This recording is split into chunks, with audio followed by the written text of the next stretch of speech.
So today I have Mr. John Hafford, and he is going to give us a narrative of Arnold Branston's Underground Railroad conductor enslaved in Kentucky. The year was 1840 through 1865. Interview conducted in, was conducted in 1938 in Eatonville, Florida. Federal Writers Project was WPA Experts ET 2760. Is that good? All right, so here's Mr. John Hafford doing the narrative of Arnold Branston. All right. Man. So now most slaves didn't know when they was born, but see, I did. I was born on Christmas morning in 1840. I was a full-grown man before I finally got my freedom, but before I did, I helped lots of others get theirs. Lord only knows how many. Might have been as many as 200 or 300. It was way more than 100, I know for sure. Now I was born on a plantation in Mason County in Kentucky, just across from the Ohio River. My slave master was Mr. Jack Tabb. It's because he gave me so much freedom to come and go that I became an Underground Railroad conductor. Only they didn't call it that back then.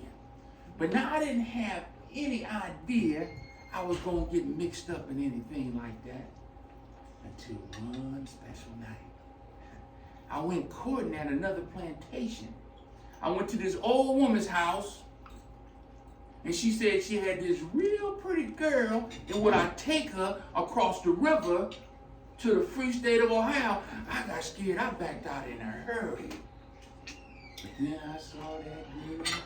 Wasn't long before I was listening to where to take her and where to leave her on the other side. Now I don't know how I rode that boat across the river. The current was strong, and I was trembling, and I couldn't see a thing in the dark. I felt that girl's eyes. Well, it was a long time rowing and worrying, but then it was a short time too, because as soon as I did get across the river, that big-eyed girl was gone. Well, pretty soon, I saw a tall light. I remember the old woman told me, when you see the light, to row up to it. So I did, and when I got up to it, 2 men reached out and grabbed her. I started trembling and worrying all over again. And one of them grabbed my arm. And I just felt down inside me, the Lord done just got ready for me. Is you hungry, boy? That's what he asked me. And if he hadn't been holding on to me, I think I'd have fell back into the river. Well, that was my first trip. It took me a long time to get over my scared feelings, but I finally did. Wasn't long before I was making 2 and 3 trips a month. Got so I take a whole boatload. And I never saw my passengers after that first trip. We'd always meet by the black night of the moon. It would be in an open field or in a cabin without a single light. And I'd always start out by saying, "What you say?" And they'd have to say the password, Menard. I don't know what it meant, but I was told it was something in the Bible. And they'd have to say it before we go any further. So even though you're eating, I'm going to have you help me out. And on 3, say Menard, and then we can move on with the program. 1, 2, 3. Menard. And that's my first performance.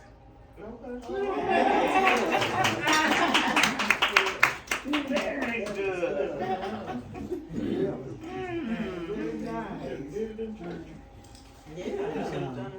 Yeah, I know, but you got one. What's him, Jordan Anderson? Yes. Let me do it. I can just read it to them and then you can read it. Yeah. Okay. So all right. So the second performance is Jordan Anderson writes his former enslaver. Jordan Anderson. He writes his former enslaver. The year was 1865. What? Oh, I thought I just. Okay. Black Americans hoped that the end of the Civil War would create an entirely new world. while white Southerners tried to restore the Mr. Crump, you should tell me all these words. Attribute. What is that? You need your glasses. Antebellum. We antebellum. The antebellum order as much as they could. Most former enslavers sought to maintain control over their laborers through sharecropping contracts. Anderson of Tennessee was one such former enslaver. After the war, he created his former enslaved laborer, Jordan Anderson. And the slave owner is wrote to Jordan Anderson, offering him a job opportunity. The following is Jordan Anderson's reply to the letter from his slave master. Dayton, Ohio, August 7th, 1865. To my old master, Colonel P.H. Anderson, Big Spring, Tennessee. Sir, I got your letter, and I was glad to find that you had not forgotten Jordan, and that you wanted me to come back and live with you again, and promised to do better for me than anyone else could. I often felt uneasy about you. I thought the Yankees would have hung you long before this, for harboring Rebs they found at your house. I suppose they never heard about you going to Colonel Martin's to kill the Union soldier that was left by his company in their stables. Although you shot at me twice before I left you, I did not want to hear of your being hurt, and I'm glad you are still living.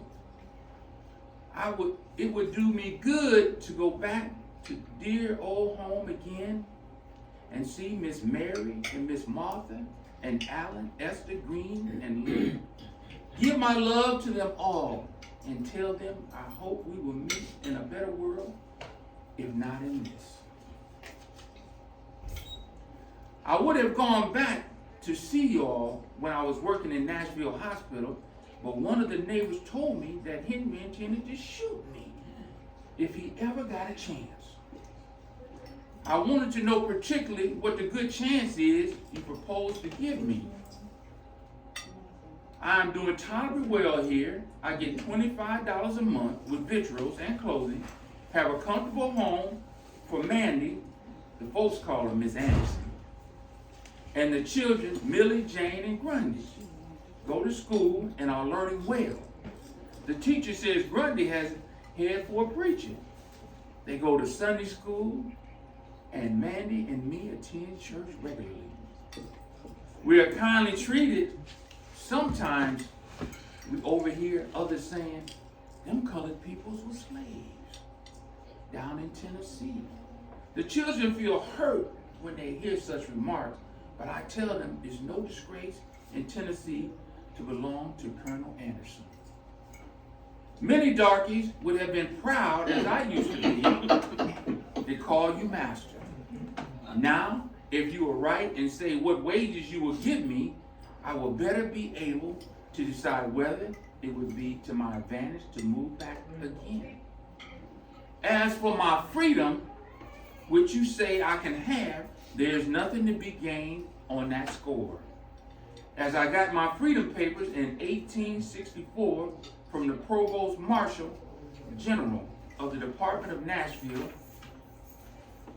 Manny says she would be afraid to go back without some proof that you were disposed to treat us kindly and have concluded to test, and we have concluded to test your sincerity by asking you to send us our wages from the time we served you.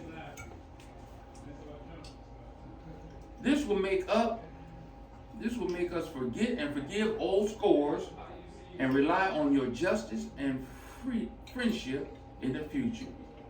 I served you faithfully for 32 years and Mandy 20 years. At $25 a month for me and $2 a week for Mandy, our earnings would amount to $11,680.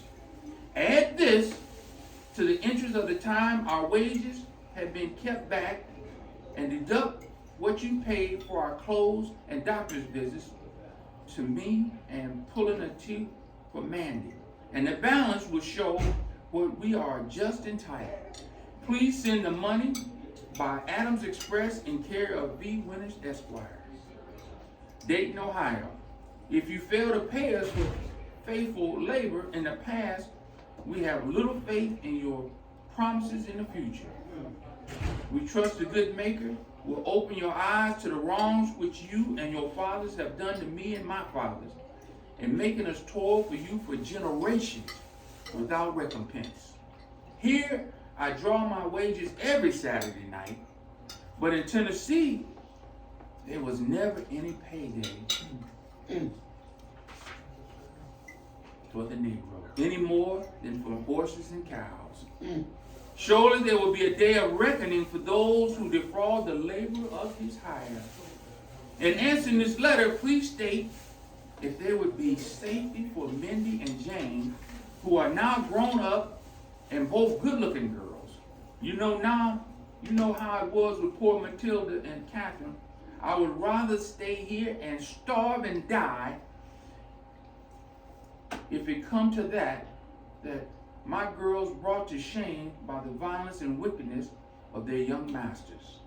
You will also please state if there have been any schools open for the children, colored children in your neighborhood. The great desire for my heart now is to give my children an education and have them form virtuous habits. Say howdy to George Carter and thank him for taking the pistol from you when you were trying to shoot me. Oh my. From your old servant, Joe Nancy. That's it. Thank you, Mr. Haffer. Yeah, thank you. Thank you, thank you. That's amazing when black people didn't get an education, but he was able to write that letter in such a powerful way. Yes, he did. Yes, he did. Thank you, Mr. Haffer. Okay. That's it.